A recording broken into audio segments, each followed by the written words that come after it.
दर्शकों, लोकहित न्यूज में फिर एक बार आपका स्वागत है और मीरा भाईंदर शहर की एक और खास खबर हम आपको दिखाना चाहते हैं। पिछले कुछ दिनों से मीरा भाईंदर शहर का राजनीतिक माहौल काफी गर्मा गया है। उसका कारण ये है कि भारतीय जनता पार्टी की नगर सेविका और महिला बाल कल्याण समिति के सभापति अनीता पाटिल के भाई राजेश चौहान पर एक लड़की ने पॉस्को के मामले में केस दर्ज की है। अभी फिलहाल राजेश चौहान पुलिस की गिरफ्त में है और जेल में है। लेकिन अब मीरा भाईंदर शहर के विरोधी पार्टियों के सभी नेताओं ने अनीता पाटिल के इस्तीफे की मांग की है। इस बारे में सभी राजनीतिक दलों ने मिलकर उनके खिलाफ मोर्चा निकाला और उनका कहना है कि इस मामले में अनीता पाटिल को भी सह आरोपी बनाया जाना चाहिए। इसी बात को लेकर काफ़ी विवादों के बाद आखिरकार आज अनीता पाटिल और उनके एडवोकेट तरुण शर्मा आज दोनों कैमरे के सामने आए और उन्होंने पत्रकारों को बताया कि वास्तविक रूप से ये मामला क्या है और अनीता पाटिल का इसमें क्या रोल है। तो सबसे पहले हम आपको दिखाएंगे जो अनीता पाटिल के एडवोकेट हैं, जो कि भारतीय जनता पार्टी के नगर सेवक भी हैं, तरुण शर्मा। उन्होंने इस पूरे मामले की जानकारी दी है और उसके बाद भारतीय जनता पार्टी की जो नगर सेविका है अनीता पाटिल, जो कि महिला बाल कल्याण समिति की सभापति भी है, उन्होंने भी अपनी सफाई दी है। तो आइए हम आपको दिखाते हैं क्या कहा है उन्होंने। देखिए, जिस प्रकार आप सभी को पता है, पूरे मीरा भाईंदर में एक प्रोपोगेंडा, आप ऐसा बोल सकते हैं कि एक टीवी पे, न्यूज़ पे, सब जगह पे अनीता पाटिल जी को क्रिमिनल घोषित कर दिया कुछ लोगों ने। और वो लोग कौन थे? वो उनके प्रभाग के लोग थे जो आइदर पहले बीजेपी में थे, जिनको टिकट नहीं मिली, जिनको कुछ ना कुछ कारण से उन्होंने भारतीय जनता पार्टी छोड़ी। पर किसी को अगर आप आरोपी बनाना चाहते तो आपको मालूम है, मीरा भाईंदर हो या हिंदुस्तान हो, कहाँ भी हो, सब जगह पे एक ही कानून चलता है। कानून के हिसाब से के दायरे में जो आरोपी बनता है उसकी एक परिभाषा होती है। अब ये जो एफआईआर है, जिसके ऊपर हम इतने दिनों से हम चिल्ला रहे हैं, ये पूरी एफआईआर में कहाँ पे भी अनीता पाटिल जी का नाम नहीं है। एक होता है आरोपी का डिस्क्लोजर होता है, आरोपी का नाम दिया जाता है कि इसने आरोपी ने मदद की, चाहे वो सह आरोपी हो या आरोपी हो, उसके बारे में। ये एफआईआर लिखाने वाले ने 2026 में, अभी एफआईआर जो हुई है उसकी बात कर रहा हूँ मैं, सेम कंप्लेनेंट ने 2024 में भी एफआईआर लिखवाई, जिसका नंबर था 382, 2024 में एफआईआर हुई। और ये एफआईआर जो आज एफआईआर है, उसमें उनका ऐसा बोलना है कि उनके साथ जो भी दुर्व्यवहार हुआ, जो भी घटना घटी, वो भी 2024 में ही हुई, उसी व्यक्ति के द्वारा। तो हमारा जब एक एज अ लॉयर मेरे को आप पूछे तो हमारा ये आर्ग्यूमेंट होता है, कभी भी हम पूछने जाते कि जब आपने 2025 में 2024 में एक एफआईआर लिखवाई तो उसमें ये सब विषय क्यों नहीं थे? क्या कारण था कि जब आपने 2024 में एफआईआर लिखी, जब ये मिसिंग था, अचानक से 2026 में एक और एफआईआर आती है, उसमें कुछ नए फैक्ट्स आते? तो या तो फिर उनको ये एक, जैसे आप लीगल लैंग्वेज में बोलेंगे तो इसको एक आफ्टर थॉट बोला जाता है कि आफ्टर थॉट, सोच विचार करके या विचार विमर्श करके ये चीज़ें उनको बताई जा रही है और वो करे जा रहे हैं, जिसका नतीजा आप देख सकते हैं। अब रहा सवाल, जैसे मैंने आपको कहा 2025 की एफआईआर, 2025 की जो एफआईआर थी उसके अंदर एक आरोपी था जिसका नाम, मैं आपको सारे ऑर्डर्स भी दूंगा, आज सारे लेके मैं बैठा हूँ, वैभव करके था, वैभव करंडे, जिनके ऊपर उनका एलिगेशन था। उनको जब एफआईआर होने के बाद जब बेल मिली, ये बेल के ऑर्डर्स हैं, बेल के ऑर्डर्स आप पढ़ोगे तो उस समय भी कोर्ट ने ये ऑब्जर्व किया कि it is delay in FIR, the facts which have been disclosed doesn't seems to be. क्योंकि आपको पता होता है कि जब कोई आरोपी या कंप्लेनेंट कोई एलिगेशन करता है तो हमको भी उसके साथ काउंटर एफेक्ट करना है। तो काउंटर में ये उनके लॉयर ने आर्ग्यू किया। साथ ही साथ वेरी इंटरेस्टिंग बात ये थी कि 2024 की जो एफआईआर थी उनके अंदर अनीता पाटिल जी के बड़े भाई का भी नाम आया था। इन्वेस्टिगेशन के समय पुलिस ने उनको बुलाया, उन्होंने एंटीसिपेटरी बेल फाइल की थी। अब ये आप शॉक हो जाएंगे कि जब 2026 की जो एफआईआर होती है उनके अंदर भी उनके बड़े भाई का नाम दिया जाता है और उनके साथ भी मेरे साथ संबंध हुए, उन्होंने मेरा नाजायज फायदा होता ब्लैकमेल किया, ऐसे कंप्लेनेंट का कहना था।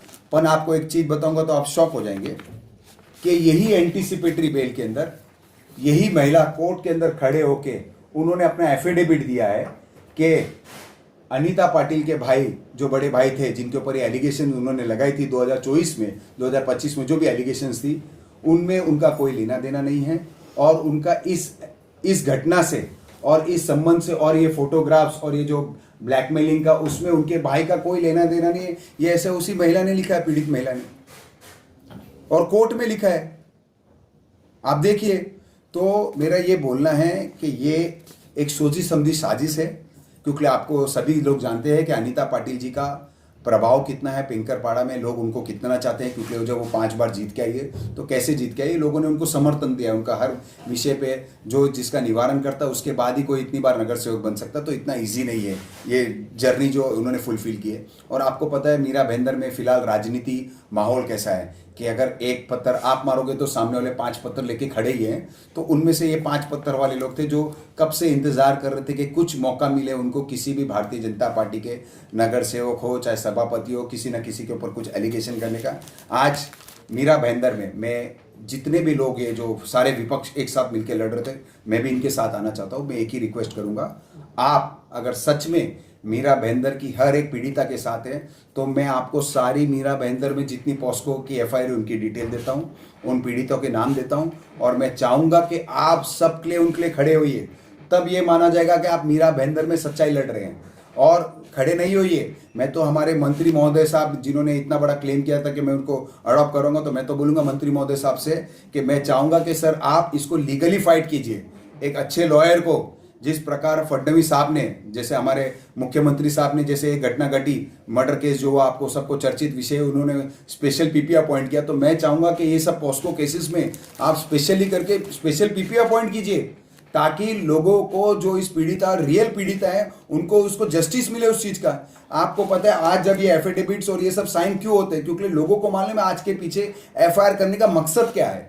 हर एक एफआईआर के पीछे किधर ना किधर आप देखेंगे, when it is in high court, whether is in supreme court ने हजारों बार कहा है कि रेप के केसेस की आज की सिचुएशन ये है कि 80% rapes which are filed with the monetary benefits. आज ये एफआईआर के पीछे क्या बेनिफिट है हमको बताने की जरूरत नहीं है, क्योंकि अगर कोई व्यक्ति को 2024 में ये सब याद नहीं था जब वो पुलिस स्टेशन में थी, ऐसा नहीं कि वो कहीं बाहर थे, उन्होंने पुलिस स्टेशन में एफआईआर लिखी और पुलिस स्टेशन में उन्होंने नाम भी लिखवाए आरोपियों के। दूसरे आरोपी के लिए वो खुद कोर्ट में जाके बोलती है कि इनका कोई संबंध नहीं है, इन्होंने कभी मुझे ब्लैकमेल नहीं किया। तो फिर मैं ये जानना चाहता हूँ अचानक से ऐसा क्या होता है कि उनको समर सॉल्ट लेना पड़ता है 2026 में और आके अनीता पाटिल जी के भाई के ऊपर। देखिए वो उनके भाई है, उनके परिवार में आपको पता है हिंदू धर्म में कैसा होता है, एक बेटी जब ब्याह के अपने घर चली जाती तो वो चली गई, भाई के साथ संबंध राखी, ये तो कोई भी हो, बड़े से बड़े मीरा भाईंदर छोड़िए, मैं तो बताऊंगा हिंदुस्तान में महाराष्ट्र में ऐसे कितने केसेस हुए जिनके अंदर किसी का भाई आरोपी है, किसी का बेटा आरोपी है। ये सब हम हमारे इधर के मंत्री साहब को मालूम है उनके बेटे कैसे आरोपी बने थे, तो उनके ऊपर भी आरोपी है। तो सीध हुआ तो क्या मंत्री पद ने अपना मंत्री पद छोड़ना है क्या?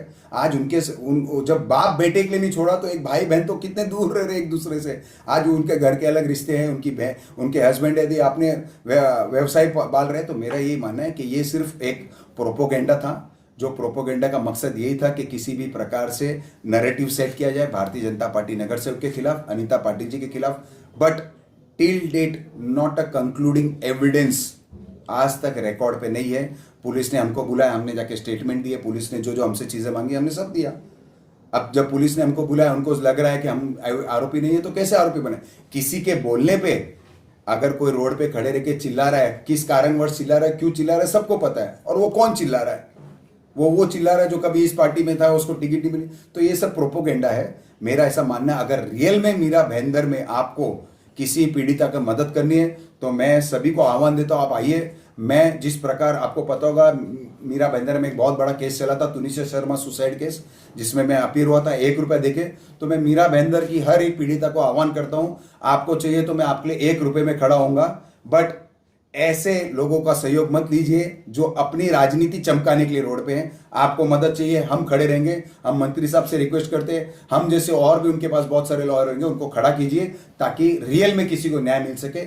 इस प्रकार न्याय किसी को नहीं मिलता रोड पे खड़े रहने से, सिर्फ अपनी राजनीति चमकाने के तरीका होता है। बहुत बहुत धन्यवाद। मैं इतना ही बोलना चाहूँगी कि देखो ये जो वाकया हुआ है वो वाकया के मैं फेवर में नहीं हूँ, लेकिन जिसने किया है वो मेरा भाई है, उसको तो ऑलरेडी पुलिस ने गिरफ्तार किया है, वो बैठा है जेल में।